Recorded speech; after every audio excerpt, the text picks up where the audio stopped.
Hi, I am Anna and we are filming today this video on stream together with chat. Here, yep, here we go. Chat is helping today. So guys, in this video I will tell you 5 tips, 5 things that you need to know before you're starting Diablo 4 beta. Let's go.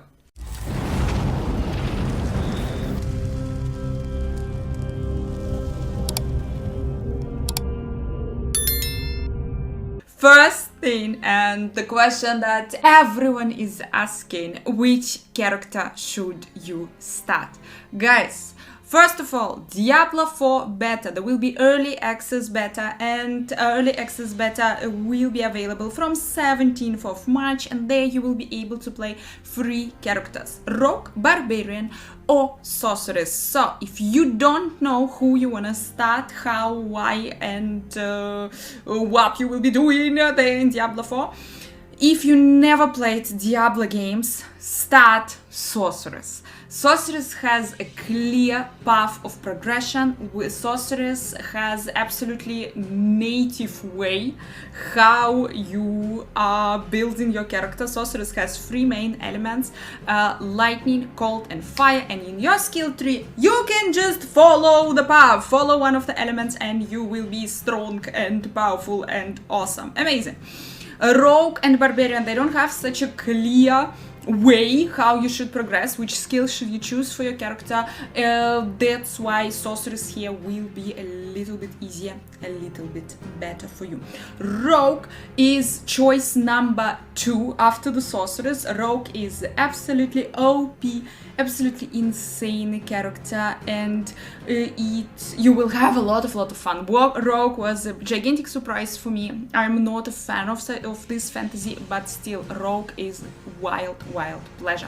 And Barbarian is your last choice, unfortunately, because Barbarian is ultimate melee character. Guys, it's super melee. It's super melee. Probably later in the game it will be cool, strong and powerful. It actually will be. Barbarian has 4 weapons. Barbarian will be OP later. It will be sick.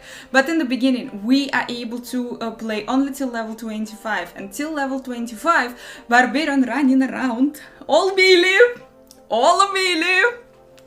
It can be a little bit difficult in the beginning. So choose the character that you want.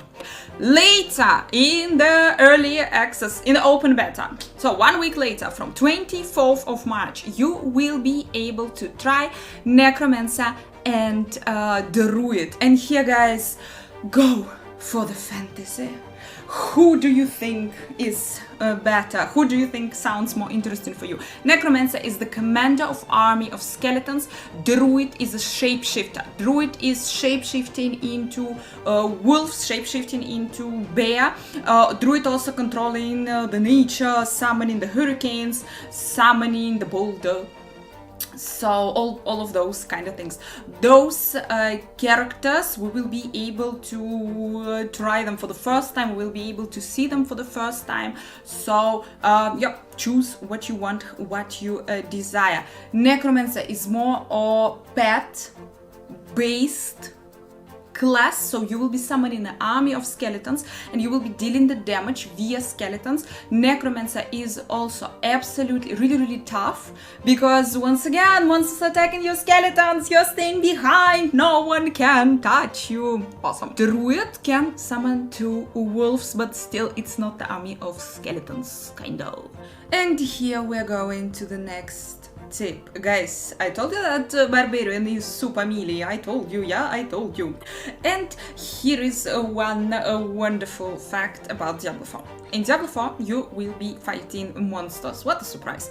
And there will be elites. There will be elite monsters with some sick affixes. So they will be summoning special effects on the ground. They will be exploding the areas on the ground. They will be summoning lasers, not like in Diablo 3, but anyway, kinda lasers.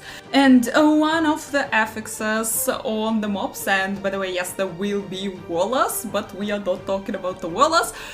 One of the affixes on the mobs, on the elites, will be Vampiric. And this is even more annoying than the Wallers, because Vampiric affix means that when you're hitting a monster, and if you are getting a hit, if you're receiving a hit from a monster and it's actually taking, you're receiving the damage from this monster with a Vampiric affix, this means that he will drain the life out of your character, he will restore his own life, no, basically, and damage you, which is incredibly annoying and pretty much unstoppable when you are playing melee.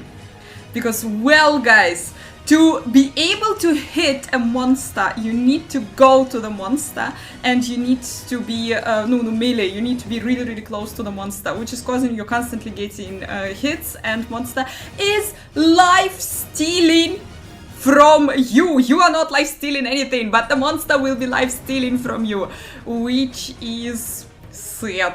So if you are a ranged character, most of the characters are ranged, have ranged mechanics, so just use it.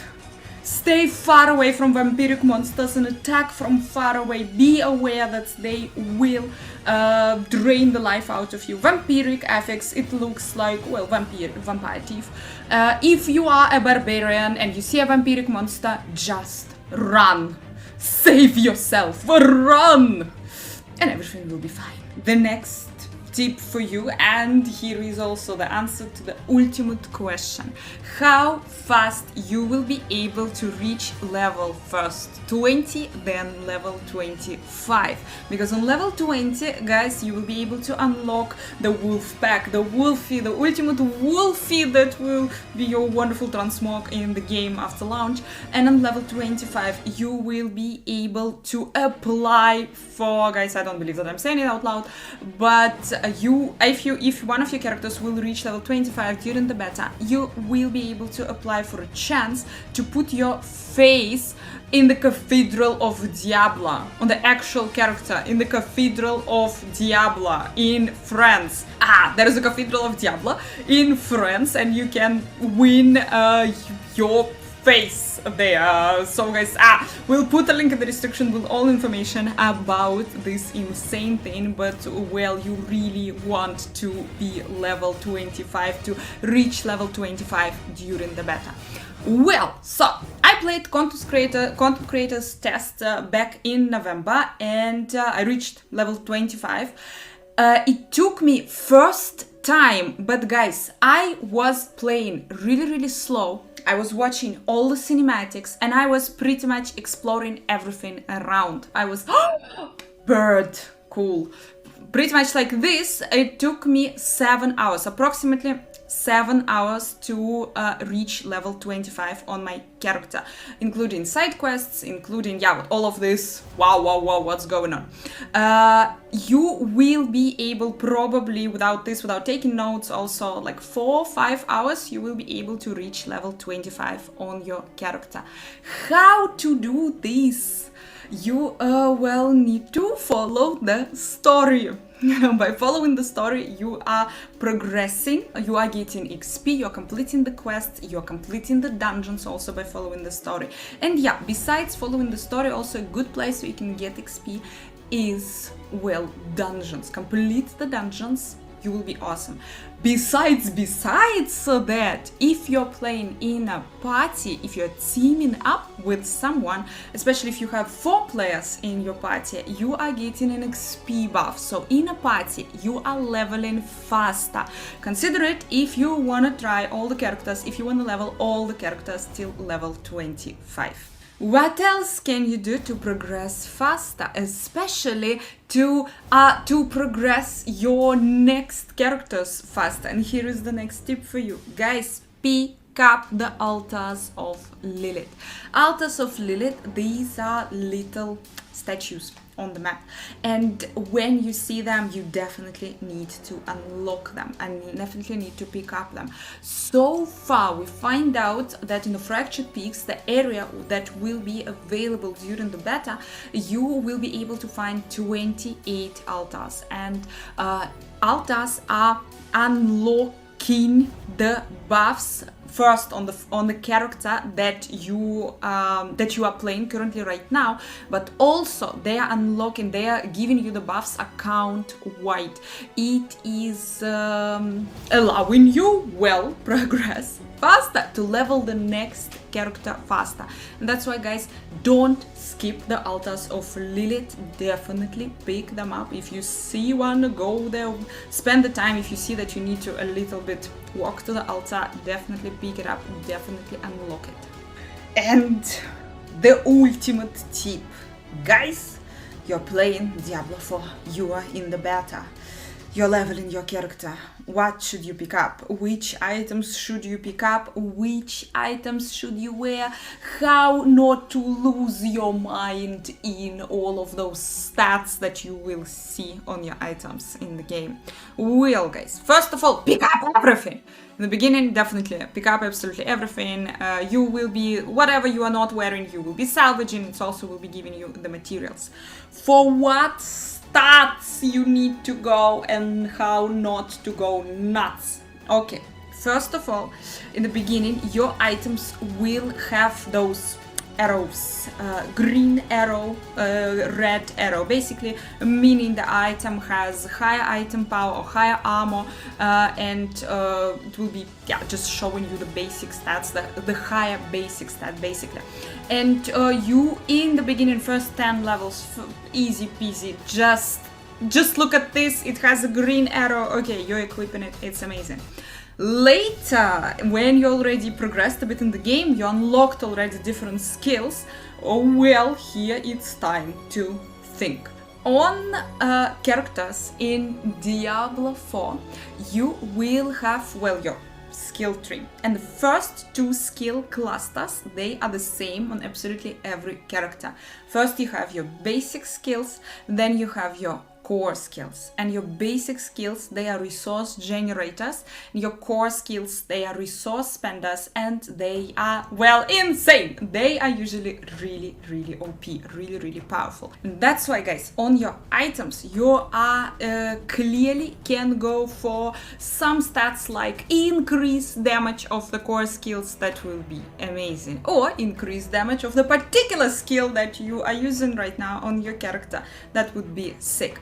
There is also the stats like plus stats. There are some Diablo 2 vibes, and these are also cool. Every character has some base stat that is increasing the damage of your skills. For necromancer and for the sorceress, it will be intelligence. For barbarian, it will be strength. For rogue, it will be dexterity, and for druid, it will be willpower. So it depends on the character that you are playing. Think about those stats and go for them, choose them, and it will be absolutely nuts. Also, all your skills, they have damage type. On your skill tree, you can see this damage type, and you can also go for this. So you need this damage type, you need the stats that are increasing the damage of this type. The stats on your items, they are rolled absolutely random, and this is insane. Yep, some stats are connected more to the specific type of item. For example, on your boots, you will be getting something that is connected with movement, which is quite illogical. That's the boots. You are moving with the boots. On the chest armor, you will be getting more stats that are helping your armor, that are helping you to stay alive. More damage are going for the weapon, and of course for your jewelry. But anyway, the variety, the pool of stats is gigantic. Don't worry, don't be overwhelmed by the pool. Just check out your skill tree with one eye, see the stats, see the elements, see the skills that you are using, and just go for the stats that are buffing specifically your build, specifically your character, and the damage type that you are using right now. Thank you so much for watching. Guys, which character will you be starting in Diablo 4? Don't forget to like, don't forget to subscribe, and really soon hope to see you in the sanctuary in beta.